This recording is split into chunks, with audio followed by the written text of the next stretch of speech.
তাওয়াসাউ বিল হক।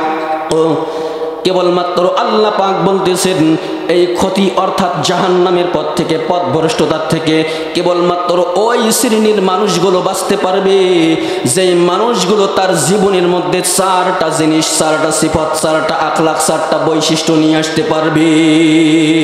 বলেন না সুবহানাল্লাহ। চারটা বৈশিষ্ট্য যদি কোনো মানুষ তার জীবনের মধ্যে নিয়ে আসতে পারে, আনয়ন করতে পারেন, আল্লাহ পাক গ্যারান্টি দিয়েছেন তার জন্য শুধু সিরাতে মুস্তাকিমের গ্যারান্টি নয়, বরং আল্লাহ পাক তার জন্য ওয়াদা করেছেন জান্নাতুল ফিরদাউসের। বলেন সুবহানাল্লাহ। পরবর্তীতে আসতেছে, কথা খুব মনোযোগ দিয়ে শুনবেন। ইল্লাল্লাযীনা আমানু, আল্লাহ পাক বলেন এক নাম্বার যারা ঈমান গ্রহণ করবে এই দুনিয়ার মানুষের মধ্য হতে, যেই মানুষগুলো ঈমান গ্রহণ করবে। দুই নাম্বার, ঈমান গ্রহণ করার পরে দিয়ে যেই মানুষগুলো আমলে সালেহ করবে, অর্থাৎ সব ধরনের নেক আমলগুলোর যারা জীবনের মধ্যে আনয়ন করতে পারবে এবং আমলে পরিণত করতে পারবে। ঈমান আনার পরে দিয়ে নেক আমল করার সাথে সাথে ওয়াতাওয়াসাউ বিল হাক্কি ওয়াতাওয়াসাউ বিস সাবর।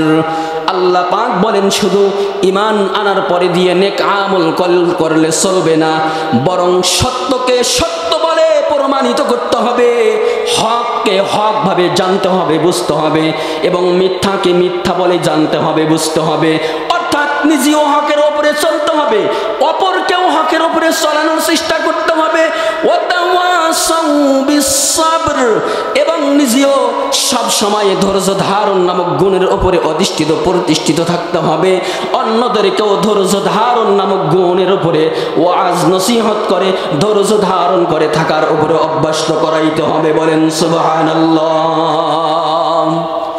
আম্মা বা'দু ফাআউযু বিল্লাহি মিনাশ শাইতানির রাজীম।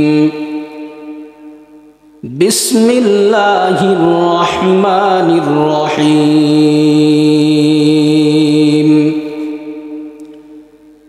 ওয়াল আসরি ইন্নাল ইনসানা লাফি খুসর ইল্লাল্লাযীনা আমানু ওয়া আমিলুস সালিহাত ওয়া তাওয়াসাউ বিল হাক্কি ওয়া তাওয়াসাউ বিস সাবর। وقال سيدنا ورسولنا صلى الله عليه وسلم الدنيا مزرعة الآخرة، أو كما قال النبي عليه الصلاة والسلام.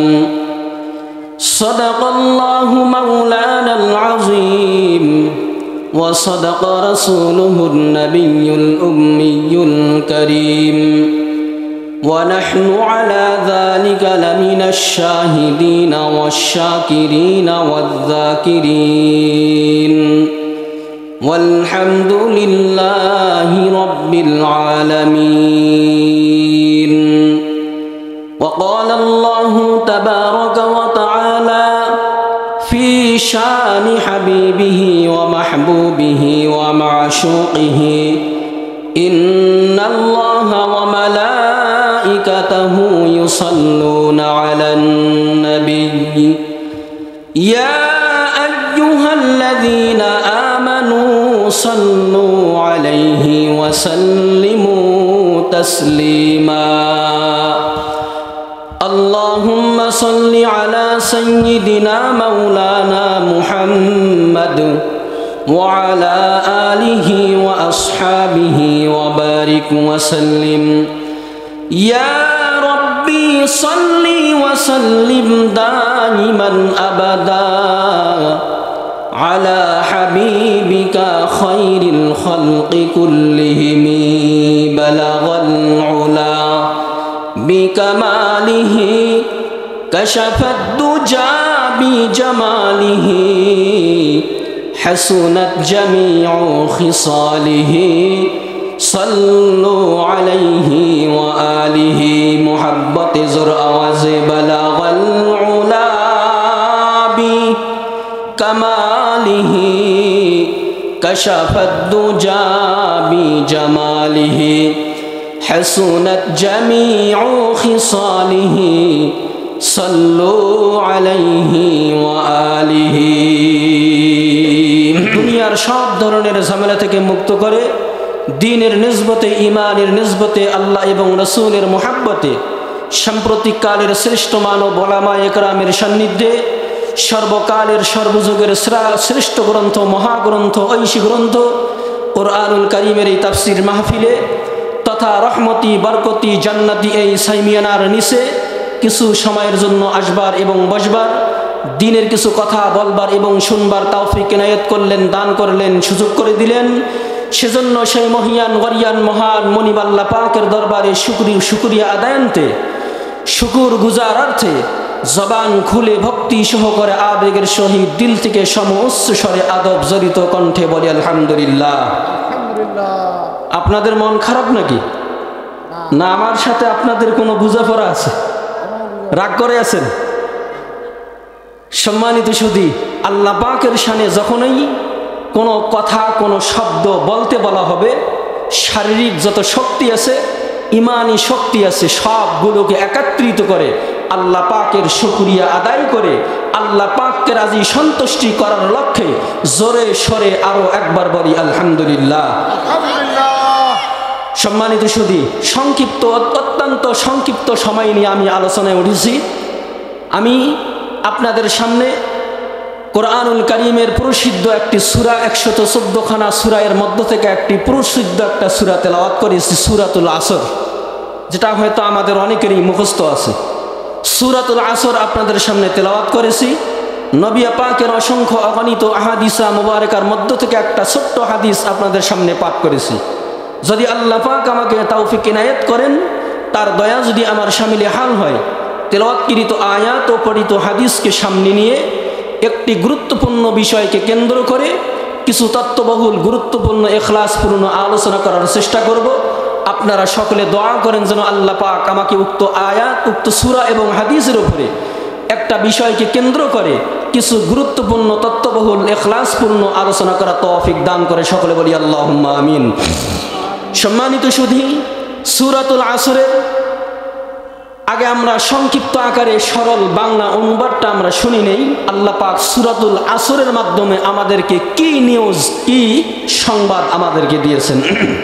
সম্মানিত সুধী, সূরাতুল আসর আল্লাহ পাক বলেন, ওয়াল আসরি ইন্নাল ইনসানা লাফি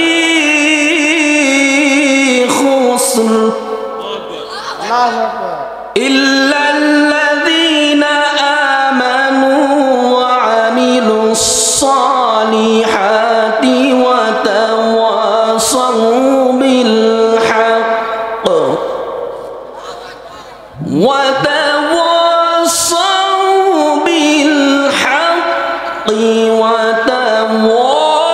وتواصوا بالصبر।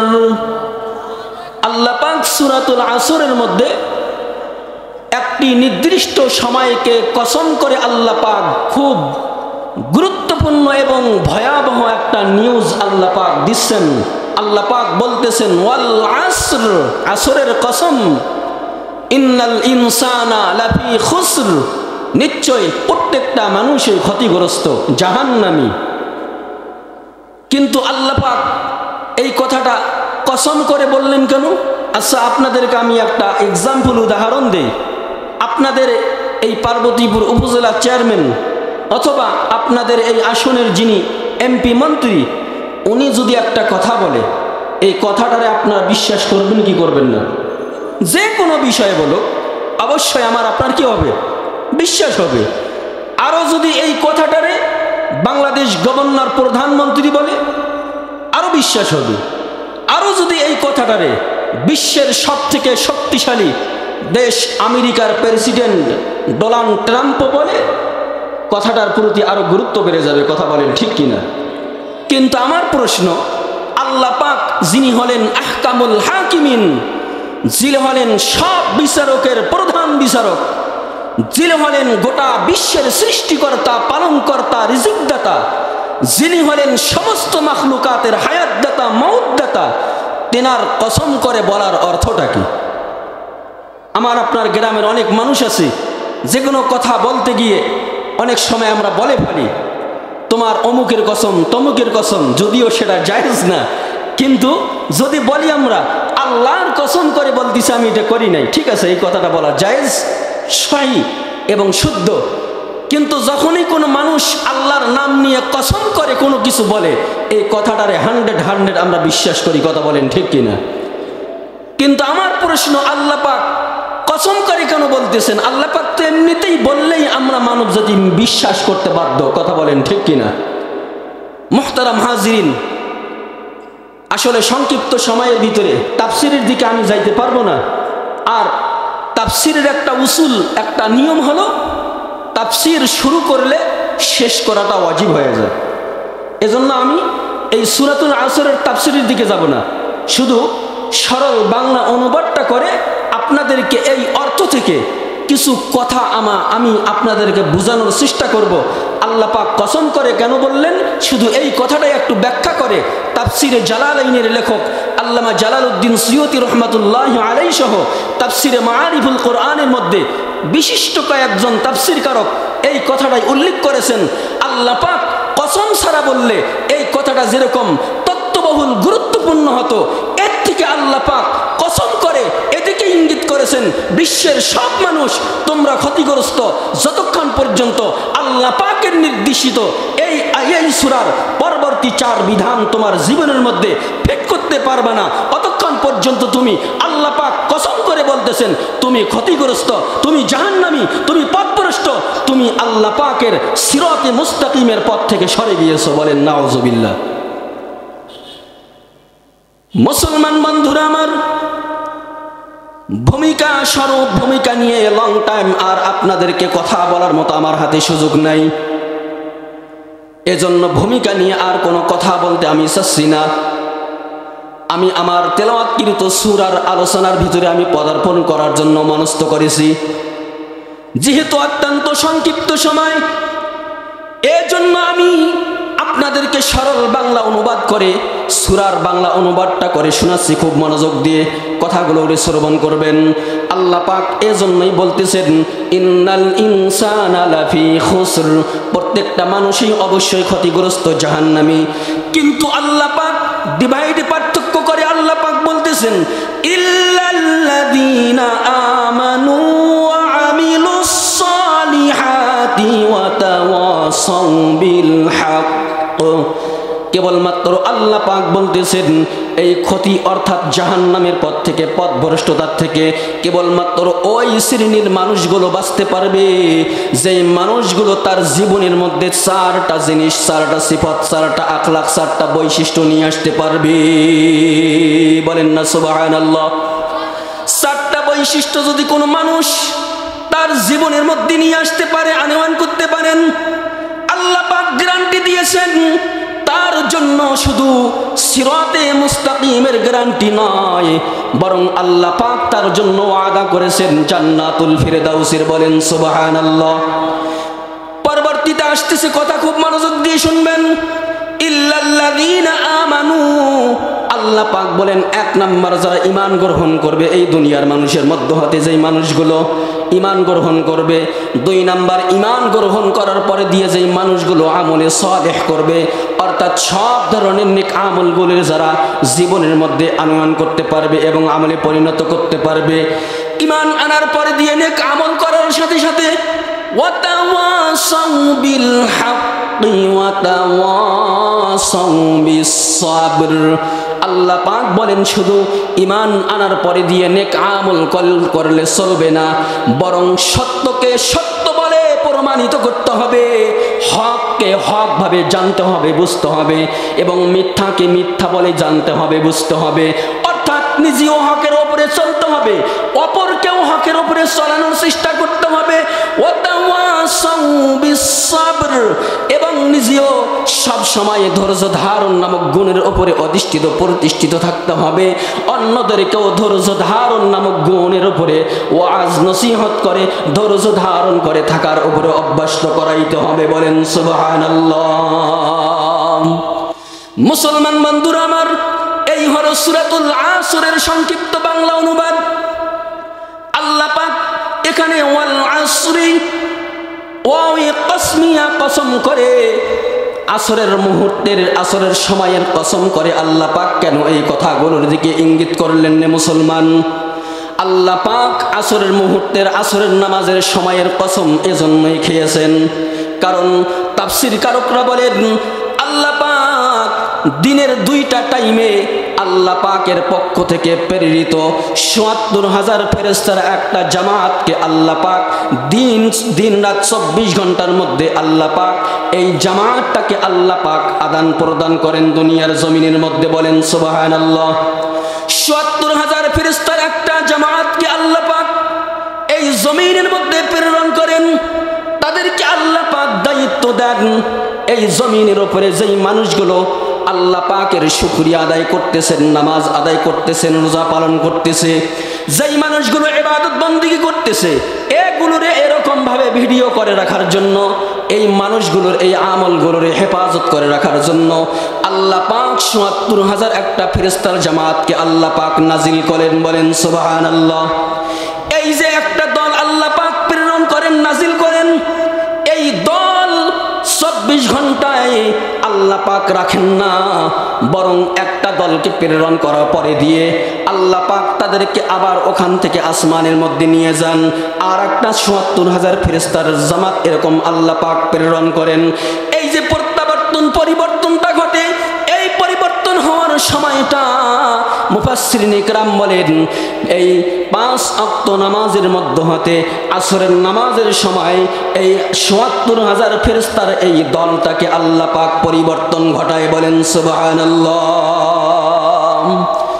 তবে কেউ কেউ বলেছেন এই সময়টাকে আসরের সময়, আবার কেউ কেউ মুফাসসিরিন ইকরাম বলেছেন ফজরের সময়। কিন্তু কওলুল হাক্কি অর্থাৎ সবার সম্মতিক্রমে এই কথার উপরেই উক্তি বেশি পাওয়া যায়, আসরের মুহূর্তেই আল্লাহ পাক এই ৭৪,০০০ ফেরেশতার জামাতটাকে আল্লাহ পাক পরিবর্তন ঘটান। এবারে আসেন মুসলমান বন্ধুরা আমার, যখন কোনো মুসলমান, যখন কোনো মানুষ মসজিদের মধ্যে আগমন করেন নামাজ পড়ার জন্য, ওই মানুষটা যদি আসরের নামাজ পড়তে গেল, আসরের নামাজ পর্যন্ত যেই ৭৪,০০০ জামাত এই দল তার এরকম পর্যবেক্ষণ করেছিল, ওই জামাতও দেখলো, আবার নতুন ভাবে যেই ৭৪,০০০ ফেরেশতার জামাতের অবতরণ ঘটলো, এই জামাতটাও দেখলো। যেই নামাজের সাক্ষ্য ৭৪ দুগুণে ১,৪০,০০০ ফেরেশতা সাক্ষী দিবে, এই নামাজি তাকে জান্নাত পৌঁছা পর্যন্ত তার সঙ্গে থাকবে। এজন্যই তো আল্লাহ পাক অপর জায়গায় ডাক দিয়ে বলেন হাফিজু আলাস সালাওয়াতি ওয়াস সালাতিল বুসতা ওয়া কুমু লিল্লাহি কানিতিন। আল্লাহ পাক বলেন রে বান্দারা, তোমরা নামাজ সমূহকে হেফাজত করো, বিশেষ করে মধ্যবর্তী সময়ের নামাজটা। এখানে মুফাসসিরিন ইকরাম মধ্যবর্তী সময়ের নামাজের দিকে ইঙ্গিত করতে গিয়ে কেউ আসরের নামাজের কথা বলেছেন, কেউ ফজরের নামাজের কথা বলেছেন। তবে যেই নামাজটাকে মুরাদ উদ্দেশ্য নেওয়া হোক না কেন, আজকে আমরা মুসলমানদের মাঝে লক্ষ্য করে দেখবেন অধিকাংশ মুসলমান কেউ ফজরের নামাজের সময় অলসতা করে বিছানা থেকে ওঠে না, আর কেউ কাজের কারণে অলসতা করিয়ে আসরের নামাজের দিকে যায় না। কথা বলেন ঠিক কিনা? এই দুই নামাজে আমাদের অধিকাংশ মুসলমানেরা কেউ ফজর ঘুমে কাটায়, বিশেষ করে শীতকাল আসলে অনেকে আছি ইচ্ছাকৃতভাবে কম্বল লেপের তলে ঢুকে থাকে, ফজরের নামাজ না পড়ে, এরকম মানুষ আছে কি আছে না? আবার অনেকে আছে কৃষি কাজে গেছে, ব্যবসা প্রতিষ্ঠানে গেছে, চাকরি স্থানে চলে গেছে, যার যে কাজ সেখানে চলে গেছে, আসরের ওয়াক্তে মুয়াজ্জিন আযান দিতেছে, আল্লাহু আকবার আল্লাহু আকবার।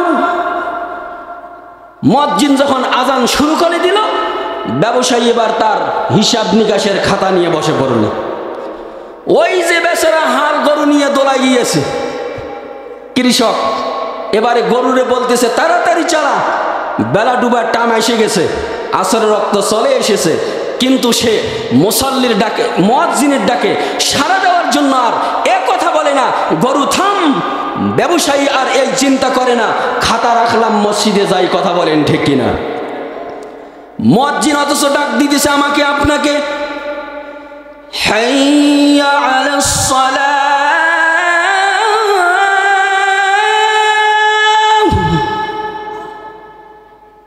হাইয়া আলাল ফালাহ।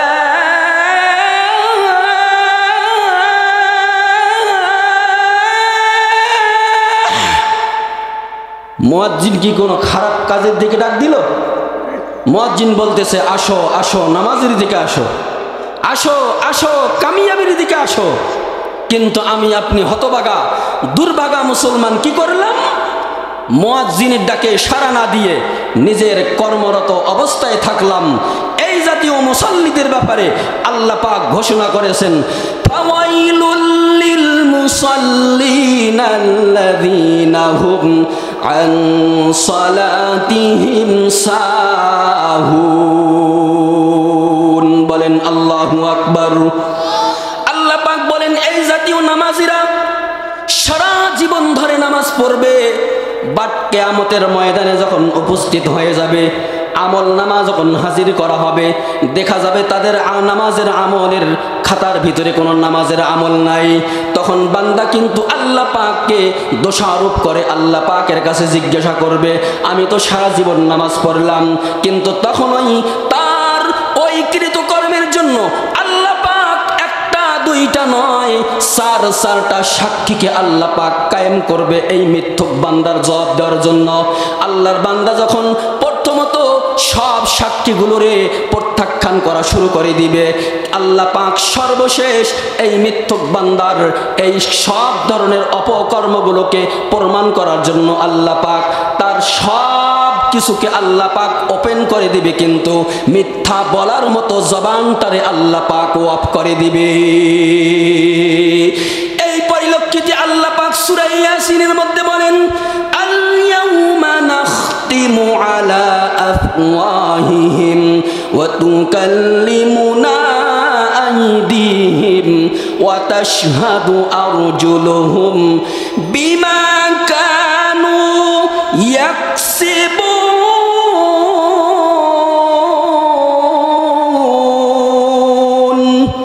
আল্লাহ পাক ওই দিন কিয়ামতের ময়দানে এই মিথ্যুক বান্দা বান্দিগুলোর এই মিথ্যা জবানটারে বন্ধ করে দিয়ে আল্লাহ পাক তার হাত পা অঙ্গ প্রত্যঙ্গগুলোরে জবান দান করে দিবেন। বলেন আল্লাহু আকবার। হাত পা গুলো তখন এই মিথ্যুক বান্দার বিরুদ্ধে সাক্ষী দেওয়া শুরু করে দিবে। ওইদিকে তো ৭৭,০০০ ফেরেশতার একটা জামাত তার বিরুদ্ধে সাক্ষী দিবে, কিন্তু সর্বশেষ যখন আমার আপনার বিরুদ্ধে, আমার আপনার নিজের অঙ্গ প্রত্যঙ্গগুলো যখন নিজের বিরুদ্ধেই সাক্ষী দেওয়া শুরু করে দিবে, তখন আর বাঁচার মতো কোনো পথ থাকবে না রে মুসলমান। আল্লাহ পাকের সঙ্গে তখন ডিসকাস করার মতো কোনো সুযোগ থাকবে না। তখন এই আল্লাহ পাক ফেরেশতাদেরকে হুকুম করে দিবেন, খুযুহু ফাগুল্লুহু সুম্মাল জাহিমা সাল্লু। আল্লাহ পাক তখন ফেরেশতাদেরকে জাহান্নামের দায়িত্বরত ফেরেশতাদেরকে আল্লাহ পাক ডাক দিয়ে বলবেন, রে আমার ফেরেশতারা, তোমরা আসো, জাহান্নামের আগুন দিয়ে তৈরিকৃত এইরকম জিনজির, এইগুলো জিনজিরগুলোরে নিয়ে তোমরা আসো, আমার এই মিথ্যুক বান্দার পায়ে বেরিয়ে লেগে টেনে টেনে জাহান্নামের দিকে নিয়ে যাও। এখন আমরা জান্নাতে যাইতে প্রস্তুত না জাহান্নামে যাইতে প্রস্তুত? কথা বলেন। সকলেই আমরা কোথায় যাইতে চাই? জান্নাতে যাইতে চাই। এই আশাটা আমি আপনি একজন মুসলমান হিসাবে করাটা স্বাভাবিক। কথা বলেন ঠিক কি না? আপনি মুসলমান হওয়া হিসাবে জান্নাতে যাইতে চাই, এটাই স্বাভাবিক। কিন্তু মুসলমান বন্ধুরা আমার, জান্নাতে যাইতে হলে, জান্নাতে যাইতে চাইলে আমি আপনি কিন্তু মন চাইলে যাইতে পারবো না, বরং আল্লাহ পাক ফর্মুলা দিতেছেন, তুমি এই 4টা বিষয়, এই 4টা বৈশিষ্ট্য তোমার জিন্দেগির মধ্যে নিয়ে আসো। তোমার ব্যক্তি জীবন থেকে শুরু করে নিয়ে তোমার পারিবারিক জীবন, তোমার সামাজিক জীবন, তোমার রাষ্ট্রীয় জীবন পর্যন্ত সর্বক্ষেত্রে এই 4 বৈশিষ্ট্যকে তুমি আনয়ন যদি করতে পারো, আল্লাহ পাক গ্যারান্টি দিতেছেন, ইন্নাল আমানু ওয়া আমিলুস সালিহাত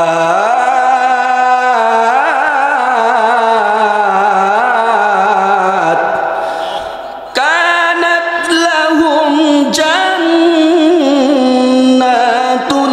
ফিরদাউসি নুজুলা। আল্লাহ পাক বলেন সূরা আসরের মধ্যে ইল্লাল্লাযীনা আমানু ওয়া আমিলুস সালিহাত। আল্লাহ পাক অপর জায়গায় সূরাতুল কাহফের শেষের দিকে বলতেছেন যারা ঈমান নিয়ে আসবে, নেক আমল করবে, আল্লাহ পাক বলতেছেন ইন্না, অবশ্যই আমি আল্লাহ পাক তাদের জন্য জান্নাতের মধ্যে সবথেকে দামি, সবথেকে ভিআইপি জান্নাতুল ফিরদাউস তাদেরকে আমি দান করব। বলেন সুবহানাল্লাহ। তাহলে সব মিলে আমরা বুঝতে পারলাম জান্নাতে যাইতে হলে, জান্নাত পাইতে হলে কমপক্ষে আমার আপনার শরীরের ভিতরে, আমার আপনার কাছে দুইটা বৈশিষ্ট্য থাকতে হবে। একটা হলো ইমানের সাথে থাকতে হবে নেক আমল। কথা বলেন ঠিক কিনা? মুসলমান বন্ধুরা আমার, এবারে আসেন নেক আমলের মধ্যে আমার আপনার রব্বে কারীমের নিকট সব থেকে গ্রহণযোগ্য এবং সব থেকে দামি ফজিলতপূর্ণ নেক আমল কোনটা? আল্লাহর পয়গম্বর হাদিসে পাকের মধ্যে বলেন আহাব্বুল আমাল মা দামা আলাইহিন নাস। আল্লাহর পয়গম্বর বলেন আল্লাহ পাকের নিকট সব থেকে দামি এবং প্রিয় আমল হলো মানুষ যেই আমলটার মধ্যে সদা সর্বদা লেগে থাকেন। মুসলমান বন্ধুরা আমার, আমরা নামাজ দিনে কয়বার পড়ি? দিনে কয়বার পড়ি? 5 বার। এই দিনে 5 ওয়াক্ত নামাজ মসজিদের মধ্যে গিয়ে যদি জামাতের সাথে ইমামের তাকবীরে তাহরিমার সাথে যদি আদায় করতে পারি, এই নামাজের ফজিলত আল্লাহর পয়গম্বর অসংখ্য হাদিসের মধ্যে বলেছেন। আল্লাহর পয়গম্বর বলেন, পয়গম্বর একদিন মসজিদে নববীর মধ্যে বয়ান করতেছেন, সাহাবাদেরকে নসিহত করতেছেন। এমন তো অবস্থায় আল্লাহর পয়গম্বরকে একজন সাহাবী জিজ্ঞাসা করলেন, ইয়া রাসূলুল্লাহ, ইয়া হাবিবাল্লাহ, 5 ওয়াক্ত নামাজের মাধ্যমে আল্লাহ পাক আমাদেরকে কি পুরস্কার দিবেন? পয়গম্বর বলতেছেন, রে আমার সাহাবী, এই 5 ওয়াক্ত নামাজের উদাহরণ আল্লাহর পয়গম্বর বলেন, তুমি যদি দিনে 5 বার এই 5 ওয়াক্ত নামাজকে এরকম সঠিকভাবে গুরুত্ব সহকারে ইখলাসের সাথে আদায় করতে পারো, আল্লাহ পাক তোমাকে 5টা পুরস্কারে পুরস্কৃত করবেন। বলেন সুবহানাল্লাহ। এর মধ্যে 1 নাম্বার পুরস্কার আল্লাহ পাক বলেন, আল্লাহ পাক তোমার, পয়গম্বর বলেন আল্লাহ পাক তোমার দুনিয়ার রিজিকের সমস্যাকে সমাধান করে দিবেন। বলেন সুবহানাল্লাহ। এই রিজিকের জন্য আজকে আমরা দুনিয়ায় অনেকেই কেউ ব্যবসার দিকে দৌড় দিতেছি, কেউ আমরা ব্যবসা প্রতিষ্ঠান থেকে শুরু করে নিয়ে সব ধরনের কাজ কামের দিকে দৌড় দিতেছি, কিন্তু এরপরেও আমার আপনার পেট ভরে কিন্তু চোখ ভরে না। কথা বলেন ঠিক কি না? এজন্য আল্লাহ পাক সূরা আসর, এই আসরের সময়ের কসম করে বলতেছেন সব মানুষ ক্ষতিগ্রস্ত, তবে কেবলমাত্র যেই মানুষগুলো ঈমান আনার সাথে সাথে নেক আমলের মধ্যে লেগে থাকবে এবং হকের উপরে নিজেও অটল থাকবে, অন্যদেরকেও হকটা বুঝাবে, সবরের উপরে অটল থাকবে, অন্যদেরকেও ধৈর্য ধারণ নামক গুণ, এর ফজিলত কি, সবর করলে কি হয়, ধৈর্য ধারণ করে থাকলে কি হয়, এগুলো বুঝাবে, অন্যদেরকেও এই ফজিলতগুলো বুঝাবে। এই 4 গুণে গুণান্বিত মানুষগুলোর ব্যাপারে আল্লাহ পাক ওয়াদা দিয়েছেন, তোমার জীবন বৃথা যাবে না, তোমার জীবন মৃত্যুর সাথে সাথে আল্লাহ পাক জান্নাতুল ফিরদাউস কমপ্লিটলি রেডি করে দিবেন। সুবহানাল্লাহ। আল্লাহ পাক আমাদের সকলকে আলোচিত সংক্ষিপ্ত কথাগুলোর উপরে প্রত্যেককে জীবন পরিচালনা করিয়ে দুনিয়া সহ পরকালে সফলতা আর কামিয়াবি অর্জন করবার তৌফিক দান করুক। সকলে বলি আল্লাহুম্মা আমিন। সংক্ষিপ্ত সময় নিয়ে আসলে কিছু গুরুত্বপূর্ণ আলোচনা করা সম্ভব না, যতটুকু কথা বলেছি আমি যতটুকু পারছি বলেছি। সকলে আমার জন্য দোয়া করবেন, আল্লাহ পাক যেন সুস্থতার সাথে সামনে আগত সব প্রোগ্রামগুলোকে সম্পূর্ণ করা তৌফিক দান করে। আসসালামু আলাইকুম ওয়া রাহমাতুল্লাহি ওয়া বারাকাতুহু।